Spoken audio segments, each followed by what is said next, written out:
नमस्कार विद्यार्थी मित्रांनो, मला माझ्या एका विद्यार्थ्यांनी प्रश्न विचारलेला आहे की सर, मलाही आध्यात्मिक व्हायचं आहे, आध्यात्मात प्रगती करायची आहे, परंतु त्यासाठी कुठल्या प्रकारची पुस्तकं वाचावीत हे मला तुम्ही सांगा.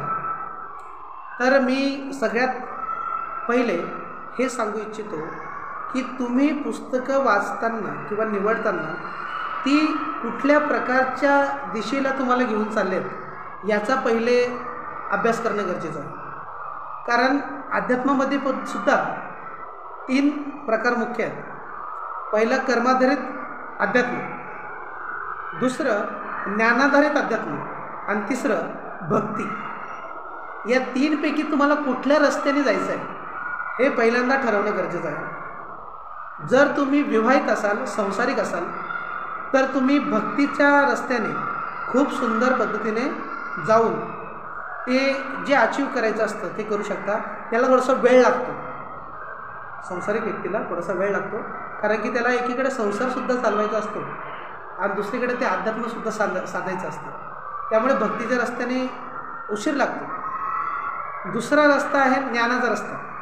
आता हा ज्ञानाचा रस्ता म्हणजे ध्यानाचा रस्ता आहे. व्यक्ती स्वतःची एन्क्वायरी करतो, नेती म्हणजे मी कोण आहे, मी कोण आहे हे शोधता त्याला मी म्हणजेच तो आणि तो म्हणजेच मी असा साक्षात्कार होत असतो.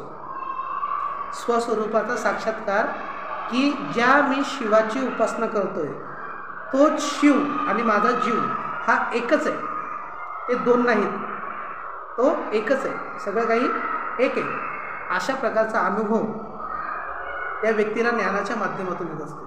आणि दुसरा व्यक्ती कर्माधारित व्यक्ती, ज्याचं अध्यात्म कसं असतंय की पैसे इतके कमवायचे, त्याच्यामध्ये कितीही चुकीच्या मार्गाचा वापर करता आला तरी करायचा, संसार सांभाळायचा, स्वतःचं नाव मोठं करायचं. थोडक्यात हा जो अध्यात्म आहे तो पुण्य जमा करणारा अध्यात्म आहे, जेणेकरून आपल्याला कदाचित परलोकामध्ये स्वर्गप्राप्ती होईल अशा भ्रमित करणाऱ्या गोष्टींच्या मागे लागून तो ते करत असतो. तर या अध्यात्माला काही हे नाही. तुम्ही एकतर भक्तीच्या रस्त्याने गेलं पाहिजे किंवा ज्ञानाच्या रस्त्याने. जर तुम्ही ज्ञानाच्या रस्त्याने जाण्याचा विचार करत असाल तर तुम्ही सगळ्यात महत्त्वाचा जो पहिला ग्रंथ आहे तो वाचला पाहिजे. तो म्हणजे मुंडक, मांडुक्य, तैत्तिरीय, ऐतरेय ही उपनिषद. पहिल्यांदा तुम्ही उपनिषद वाचणं गरजेचं आहे. दुसरा महत्त्वाचा ग्रंथ, उपनिषद वाचल्यानंतर तुमच्या ज्या बेसिक कॉन्सेप्ट आहेत अध्यात्माशी रिलेटेड, आत्मा म्हणजे काय, जीव म्हणजे काय, ब्रह्म म्हणजे काय, ब्रह्माची उत्पत्ती कशी झाली, सृष्टीची उत्पत्ती कशी झाली, माया म्हणजे काय, या तुमच्या बेसिक ज्या गोष्टी आहेत त्या उपनिषदांच्या वाचण्यामधून तुम्हाला कळतात. त्यानंतर तुम्ही उपनिषद वाचून बेसिक गोष्टी कळल्यानंतर तुम्ही महत्त्वाचा ग्रंथ वाचला पाहिजे. तो ग्रंथ म्हणजे विवेक चूडामणी. हा शंकराचार्यांनी लिहिलेला ग्रंथ आहे. त्या ग्रंथामध्ये तुम्हाला शंकराचार्य साधन चतुष्ट सांगतात. साधन चतुष्ट म्हणजे आध्यात्मिक प्रगती करण्यासाठी तुमच्याकडे काय साधन लागेल. जसं एखादा व्यवसाय आपल्याला उभारायचा आहे तर आपल्याला भांडवल लागेल. भांडवल, पैसा, गाळा, जमीन इत्यादींच्या माध्यमातून आपण काय करू, तो व्यवसाय उभारू आणि व्यवसाय चालू. तसा अध्यात्मामध्ये व्यक्तीला जे गोष्टी, संपत्ती, साधनं वापरायची असतात ती साधनं त्या विवेक चूडामणी ग्रंथामध्ये शंकराचार्यांनी अतिशय सुंदर शब्दामध्ये मांडलेलं आहे. ती साधनं तुमच्याकडे असणं आवश्यक आहे आणि तो विवेक चूडामणी ग्रंथ तुम्हाला वाचून अभ्यासावा लागेल. ते अभ्यासल्यानंतर तुम्हाला वाचायचा आहे आत्मज्ञानावरचा सर्वात श्रेष्ठ ग्रंथ, तो म्हणजे अष्टावक्र गीता. या अष्टावक्र गीतेच्या वाचनानंतर तुम्ही अष्टावक्र गीतेच्या माध्यमातून आत्मज्ञानाच्या फार जास्त जवळ जाता. फार जास्त जवळ. किती जवळ? फक्त एवढंसं अंतर राहत आहे तुमच्यामध्ये आणि आत्मज्ञानामध्ये. इथे तुम्ही आणि हे आत्मज्ञान एवढंसं अंतर राहत आहे. आता हा जो राहिलेला अंतर आहे हे तुम्हाला तुमच्यामधील जो अहंकार आहे त्या अहंकाराला संपूर्ण पूर्ण करायचं आहे. एकदा ती जागृती तुमच्यामध्ये निर्माण झाली की तिथे ते तुम्हाला गाठता येईल.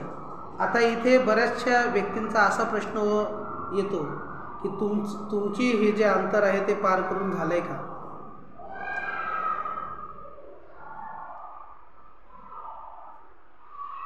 तर मी खरं सांगतोय की मला त्याचा थोडासा फक्त अनुभव झालेला आहे. मी काही पार झालेलो नाही.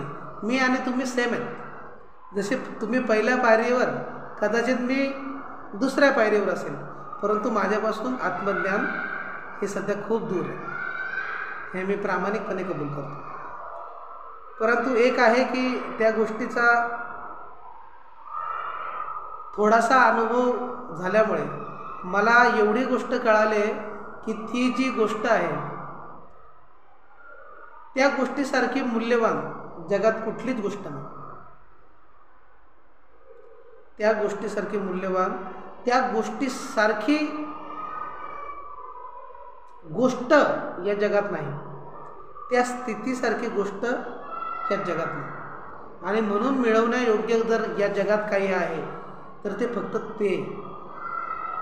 त्यामुळे तुम्ही जर ज्ञानाच्या रस्त्याने जात असाल, जो माझा आवडता रस्ता आहे, त्या रस्त्याने जर जात असाल तर तुम्ही हे ग्रंथ वाचले पाहिजेत असं माझं म्हणणं आहे.